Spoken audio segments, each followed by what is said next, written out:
Yeah, and as I said just before the half, Fernandez Lobe has really enjoyed himself, the number 8 for Argentina.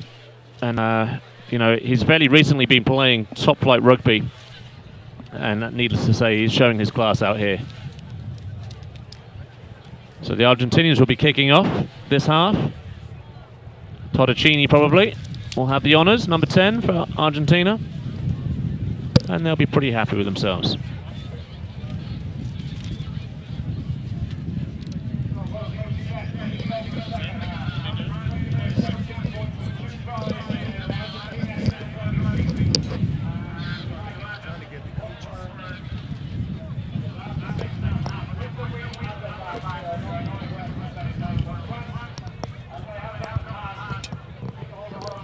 So Tottocini, the fly half, has this northeast wind behind him, and I would imagine that you can expect him to put it down into this corner here.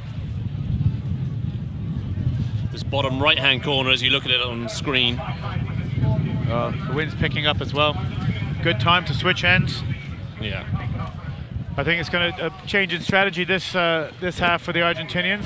You can see them using the boot, trying to pin the press. But as usual in rugby, it's a team that gains the wind that suddenly plays the better rugby because they keep the ball in hand.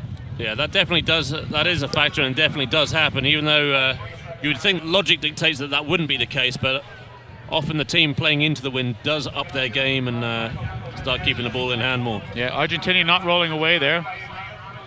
Okay, so it's a penalty advantage, and here we go.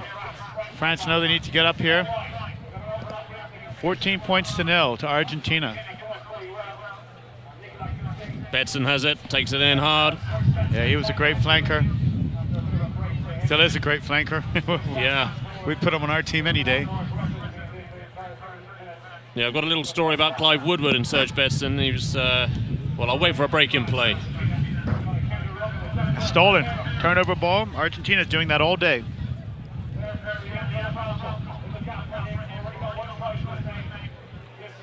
Oh, that went backwards. Oh, he's done it again. He doesn't want it. It must be slippery, that ball.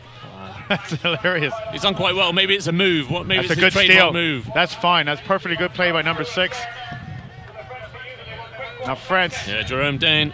Oh, Serge Betson, little grubber kick. Little chip over the top. He's got all the moves, Serge. Yeah, he's looking a little hands on hips out there.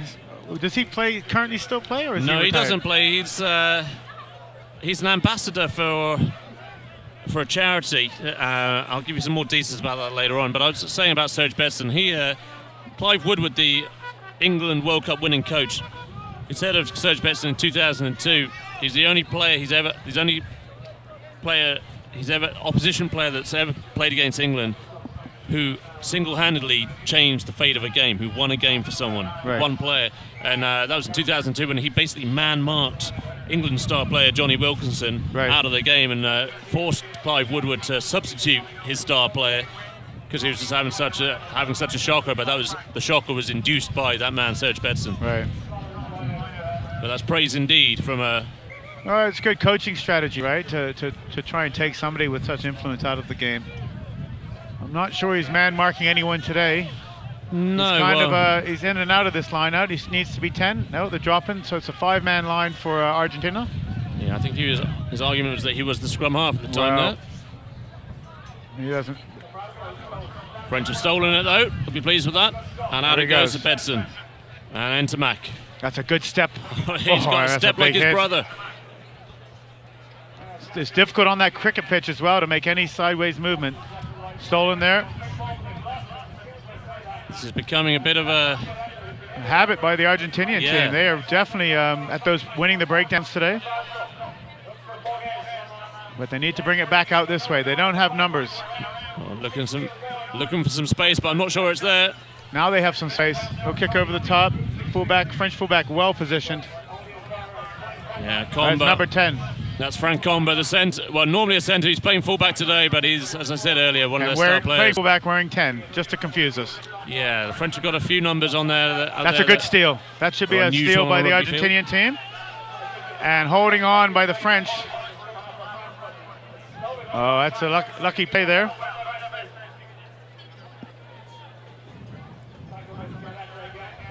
It's good to see the referees trying to let this game flow a little bit. not call everything.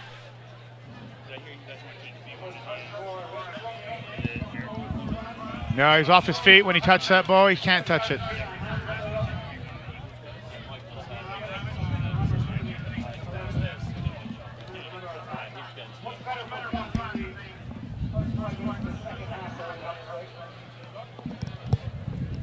That's a good kick. It's just inside the 22. The French putting themselves in good position. They need to get some points on the board. Try and get themselves back in this game.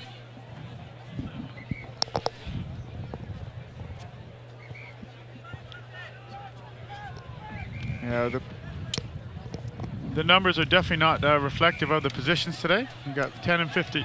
Free kick for delay by Argentina, getting in form and line out. Intermac taking the ball on number 8. Ball's held up, so they can fight for it.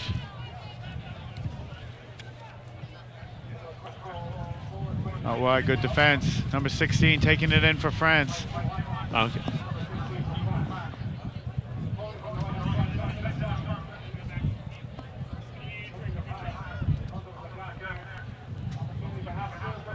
Lost ball.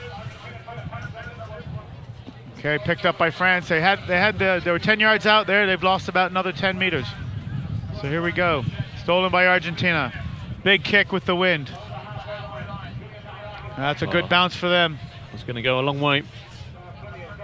Just inside the 22. Taken by the 22. And they got space out here. They can use it. Here's Entermac again. He's been their star performer, I'd say, tonight. Yeah, he's working hard on the pitch. Now it's another breakdown. Too many bodies off the feet. That's typical classic rugby, though, isn't it? Typical second half classic rugby, certainly.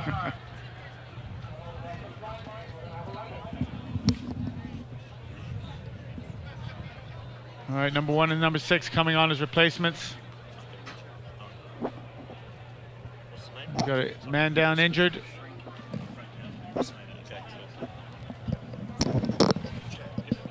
Yeah.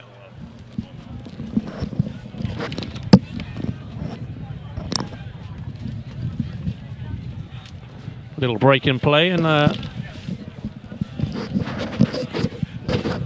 I've been joined up in the commentators' booth by Frank Kennedy, who's one of the coaches for the US Eagles team. Frank, you've got a pretty tough ask tonight. You're playing against possibly the classic favourites tonight with South Africa. How are you and your boys feeling? I think there's a lot of confidence there. We understand that they're, one of the top teams in the world every year, and they got some pretty big names out there. But we've got some kids that are going to play with their heart, and we've beat them before out here, and I think we can do it again. Cool. Well, I wish you all the best. I mean, I see on the team sheet you've got some players who've been here and done that before, as you say. Been to the Classic on a couple of occasions. I remember seeing Mike Harvey tearing it up. I mean, he certainly had some gas a couple of years ago. I'm assuming that he hasn't lost it all yet. He still does. Actually, when we introduced him today, we said he's the fastest man on the island, and I think he probably still is. So, and we've got a couple other boys that can turn it on too. So hopefully we get the opportunity with some quality ball to make that happen.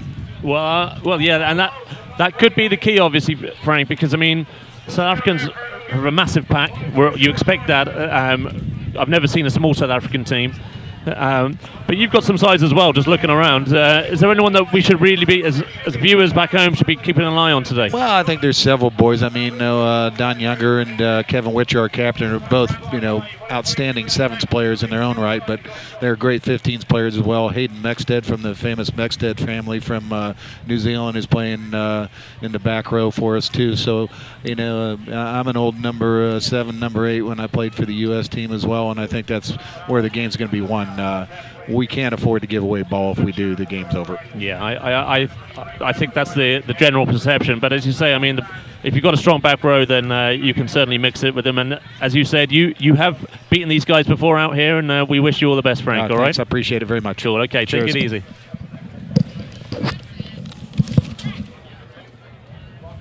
So that was just joined there, as I said, by the American coach, US Eagles coach.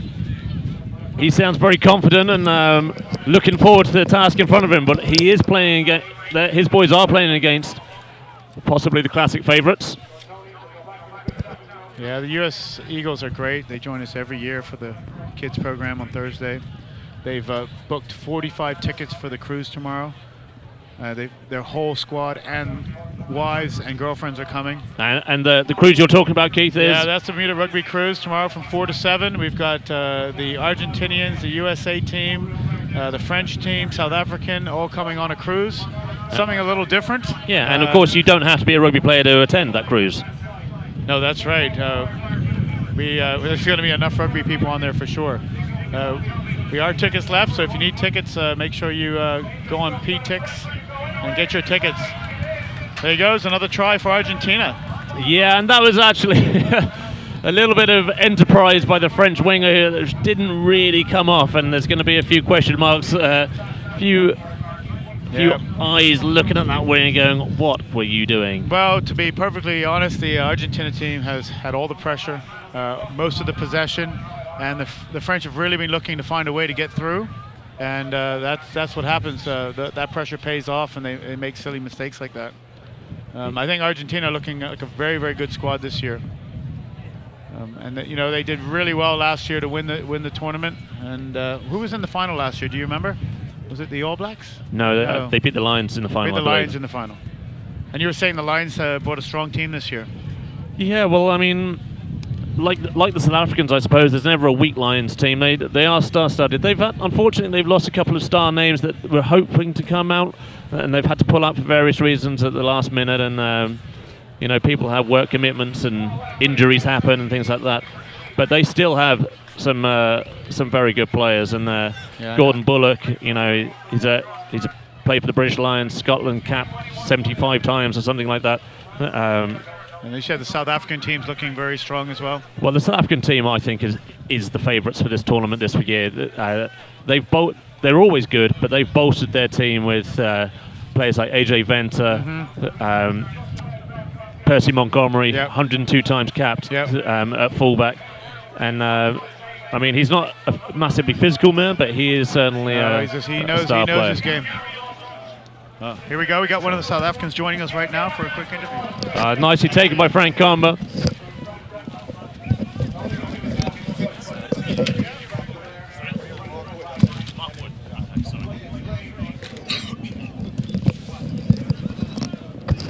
Okay, we got another guest appearance up here in the commentary box. We've got Mark Wood. Okay, Mark Wood. My apologies, Mark. Mark, I've put you down as you're probably the favourites for this tournament this week. You've bolstered your squad from previous years, and you've never had a weak squad.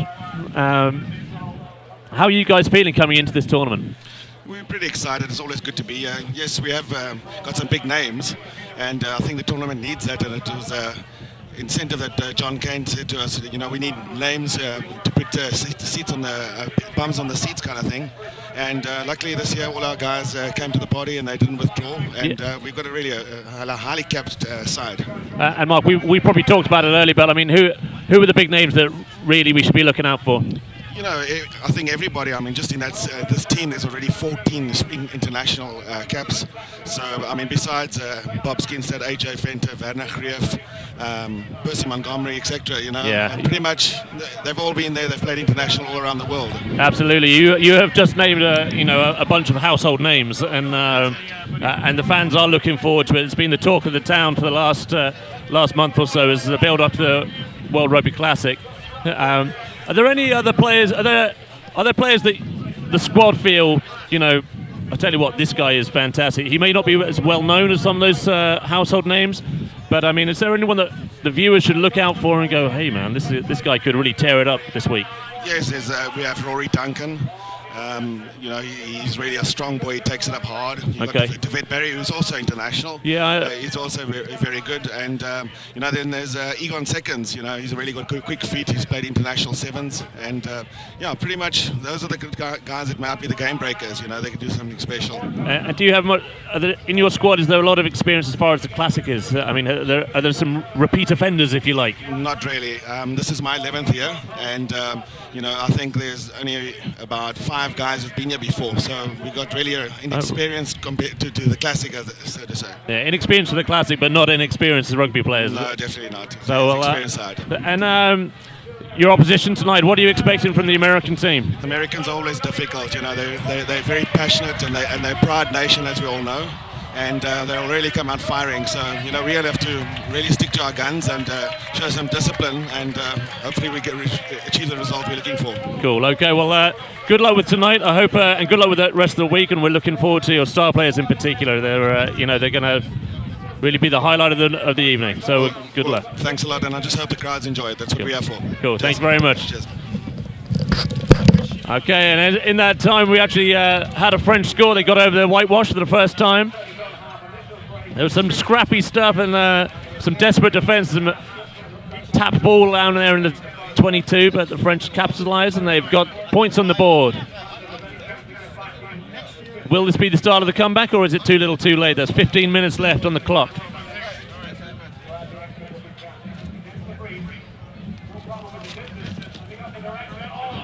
As Rollison doesn't quite make it over for the extras. So the score remains 21-5 to the Argentinians.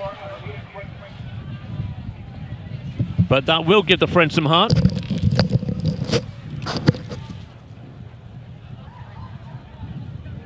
And just as a neutral, it's good to see the teams scoring, all teams scoring tries and coming away with something from their evening. Just working on cruise sails. The South African team is now coming on the cruise tomorrow. Oh my goodness. So we're going to have at least 4 full squads on the cruise tomorrow from 4 to 7. So if you haven't got your ticket, you better get it because they're about to run out. Might need a bigger boat as Entomac takes it on.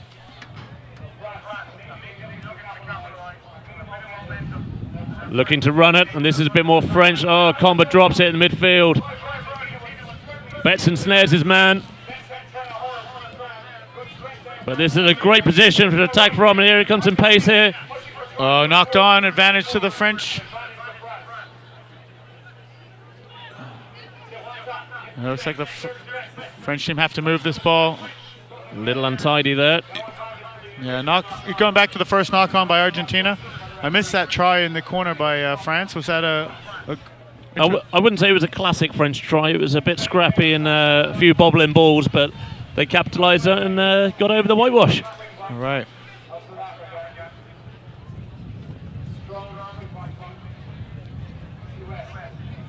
So your counterpart, Mr. Harvey's not with us this evening. Is he intending to be around for some of the week? He will be. Talking about Alvin Harvey's one of my co-commentators on a regular basis, but he's actually otherwise engaged this evening. But he will be around. But my understanding is that he'll be waving the flag on the touchline for most of the week. So, oh, really? So we'll have an opportunity to abuse him. I think my movement away from officiating is opening up some spots. But you know, I've been doing it for quite a while now, and it's a great opportunity to work with some of the best referees in the world, and definitely in the Northern Hemisphere League. Yeah, and hopefully that sort of exposure will help Alvin's game as a referee and touch judge, as you suggest. Yeah, it's interesting. Bermuda, our referees tend to start when they should be retiring, but that's the nature of not having a lot of officials. There we go, short line out. The ref not quite happy with the amount of movement going on. Who's going in, scrum half, who's out. So have to do it again. The Frenchman.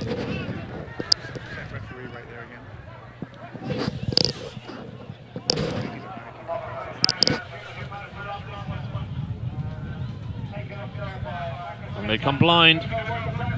Good switch, good cut back inside by number 5. Running out of real estate over there on the right wing.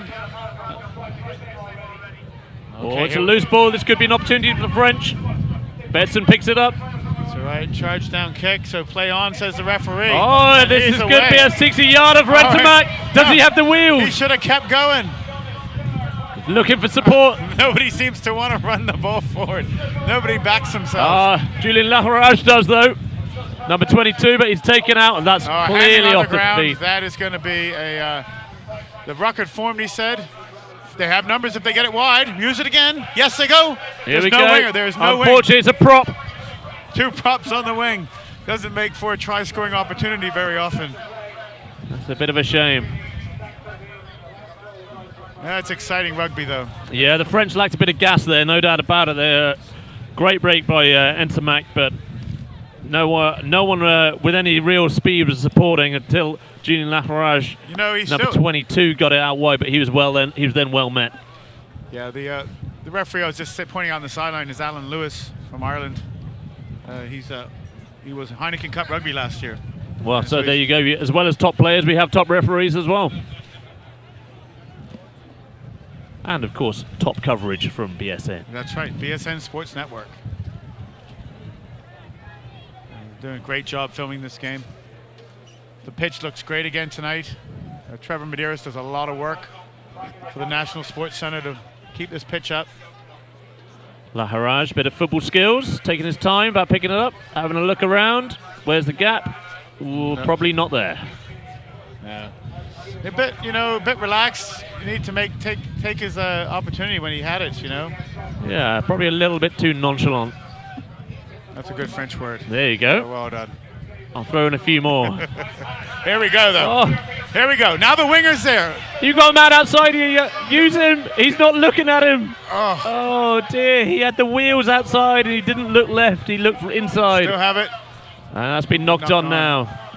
What a shame. Got a couple injuries here. One looks a bit serious back here. Looks like might be a knee. I don't think it was anything. I'll tell you, I think that's Frank Comber. If they lose Frank, then I think he's got hit in the ribs. I think he'll be all right. I think it might be just winded. If it's just got hit in the ribs, he'll be all right. You've got more ribs. Even if one breaks, you've got another one. Yeah, there's nothing worse than a bit of a rib injury, though. Yeah, true. Every time you sneeze, laugh, yeah, you crumple. Okay, the ref said time off. It's going to attend to this. Yeah, there's only 9 minutes left. It's looking pretty good for Argentina right now. But if France make the most of this opportunity, they could be right back in this game. Yeah, Frank gets up to his feet. Little groggily. He's staying on the park.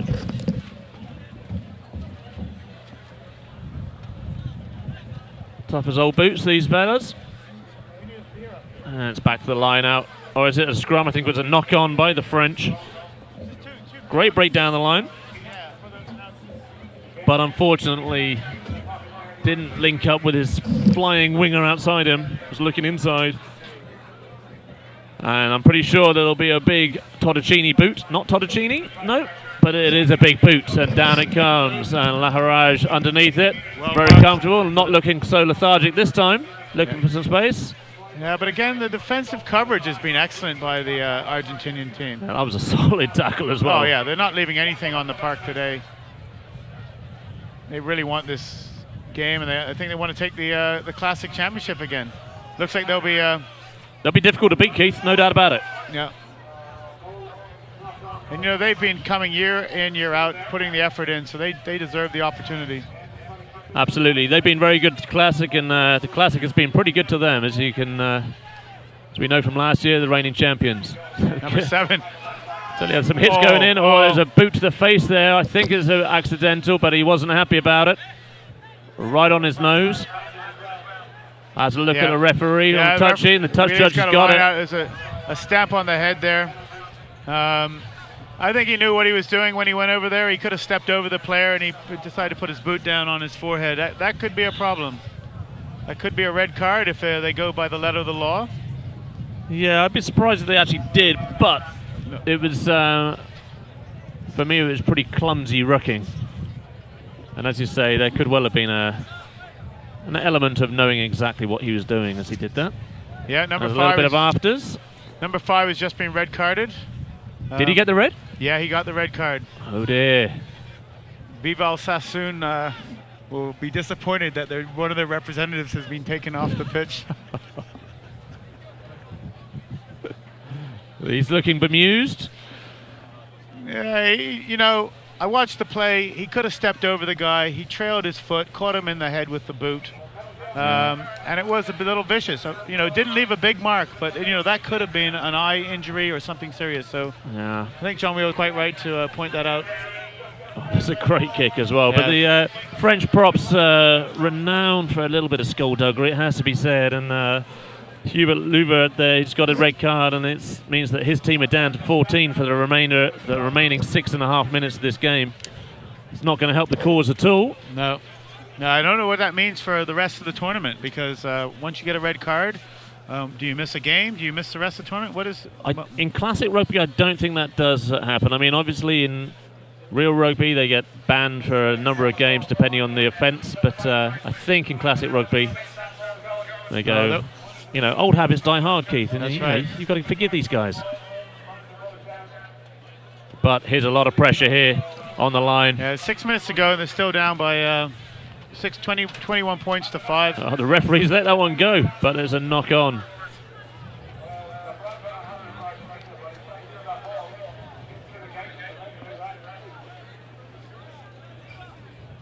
Pretty sure that Saeed Balalai, the number 18 there, wasn't going to make 90 yards up the field anyway, the man in the scrum cap.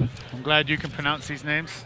Well, I have no idea whether I'm pronouncing them right, Keith, to be honest, but I'm just going with it. I'll tell you, it does make you realize what it takes to be a commentator, to know all these different rugby players and their names. And Nicely worked blind. And it's been put into touch. Mr. Wheel has his flag up. French looking to take it quickly. Yep, and that's what they need to do. There's no point hanging around in the 5 yard trying to take a line out. There they go. Now they have. Now they do have numbers now. Oh, and there's Fernandez Lobe just thrown his man to the floor. That's right. They got number out here. And Fernandez Lobe is still there. No one really fancied running at him. I can't blame him. There we go. He's about 6'7" and it's good. Now they've set a good platform up out to 22. No scrum half though, and the ball's up off the air. Okay, the hands in by the Argentina team.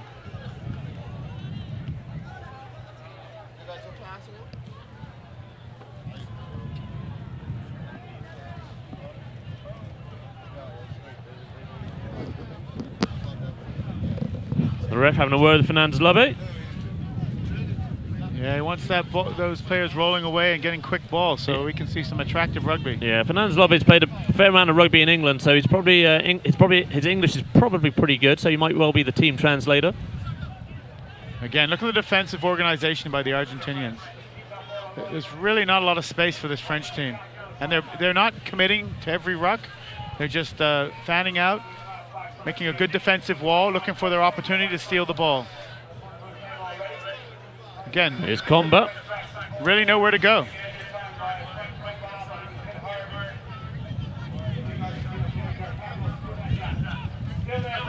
Again, just defensive.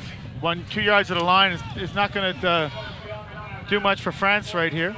Yeah, they're trying to go through the heart of the Argentinians, but the Argentinians are going to lap this up for the next 3 minutes, which is all they've got left. And they're well met there in the midfield. Now they've got to get it wide. Another switch, and they're coming back into where the big forwards are. There's a little bit of space on the near side here. Yeah. And when I say a little bit of space, it's filled up by number 8 there, Fernandez Lobe. So that space is pretty quickly shut down. That's a good run. La Harage, nice break into the midfield, gets over the gain line, pops the ball out. No, that was fair play, or he's calling an advantage. Some big hits still going in, and that almost an hour into this game, and there are some big hits. Still playing advantage. Good hit. Number 6 out in the back line. Yeah, there's a big handoff there. Throws the centre away. Number 28, I wish I knew who number 28 was, but they haven't provided us with the numbers, with these high numbers. Back foot. Man wasn't back foot when he reached over and interfered with the scrum half. There's not a lot of structure to this game, Chris. No. Well, the French are pretty desperate, aren't they, Keith? I mean, they know that really the clock has run out on them, and they're 16 points down with 2.5 minutes left on the clock. The game is done for them. And it looks like the game is done for Fernandez Lobe as he comes off. Thank you. Thank you to our sponsors in the XL tent for some beverages. Good Coca-Cola. Perfect for the announcers.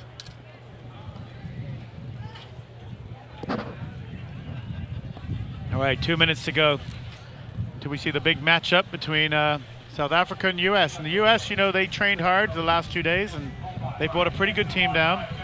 They will be the underdogs for that game next. Finally some width to the French game. Nice pickup from Julien Lafarage. And he gets it back again. But look at the cover defense. I know, yeah. They have 5 there. Oh, lovely. He threw the dummy, he dummied all 5 of them. That's a great try. An offload to number 14. I was just saying the defense was there and all 5 of them shifted over when he threw that dummy. Olivier Ontodu finished that one off, but that was a lovely break by Nicolas Coutat. Puts a little gloss on the scoreline, if you ask me, Keith, but the French will be happy to get a second one on the board, no doubt about it. Yeah, well, we'll be entertaining them tomorrow, and they'll make the most of it. So they'll be going into the, there'll be a semi, how does it work? They go into a plate semi-final. That's right. And Argentina will have no easy task. It always seems the way that the 2 top teams tend to meet sometimes in the semi-finals. So if South Africa do go through, and you say they're favorites, you could have last year's champions and the favorites meeting before the final. Yeah, we'll see what happens. But yeah, Argentina has certainly started very strong, and I haven't seen any injuries on their sideline, so that's good. Sometimes this classic takes a toll on these older fellas. Yeah, you better ask them tomorrow morning, maybe, Keith. Now that would be a bike injury. Let's hope not. Let's hope not. There, of course, unfortunately, have been some injuries, but in the past. But let's hope that doesn't happen this year. When it gets a little bit slippery.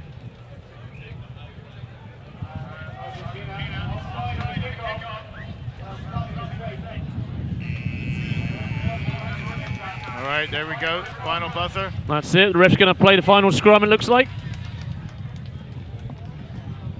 As this game draws to a close, Argentina 21, France 12. Yeah. Okay. And in French fashion, I'm pretty sure that they'll be trying to run this one last little bit of flair. Haven't really heard the French horn going off on the sideline today.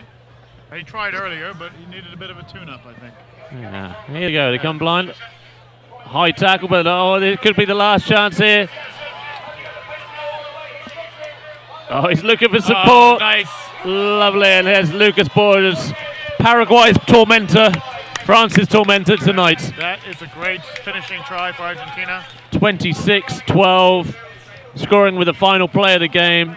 The French throwing it around, couldn't do much about it. And Lucas Borges taking advantage. There'll be an opportunity to get the conversion. I don't think he's going to even go for the kick. He's not even going to go for it. No, I don't Matthias think so. Zikarai, number 20. And oh, yes, he is. Yes, he is. Rub it in a little bit. Typical kicker. He's got him. Yeah, it's all about his, percentages and right. personal tally. But one of the best things about rugby, of course, at the end of all that bloodshed and physical atrocity, shake hands, give each other a quick hug. Well played, lads. Oh. And he fails to get the conversion. 26-12, the final score. Coming up, the favourites for this year's Classic. The Classic South Africans against the Classic Eagles. They're going to be following this game immediately.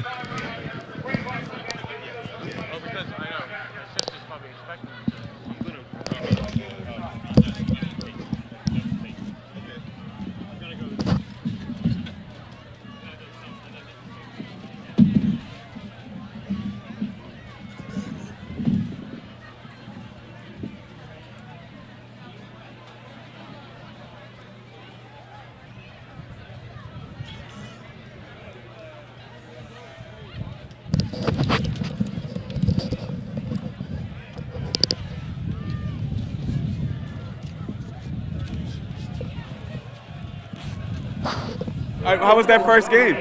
Good pace? Yeah, pretty good. Argentina a good side. They actually won it last year.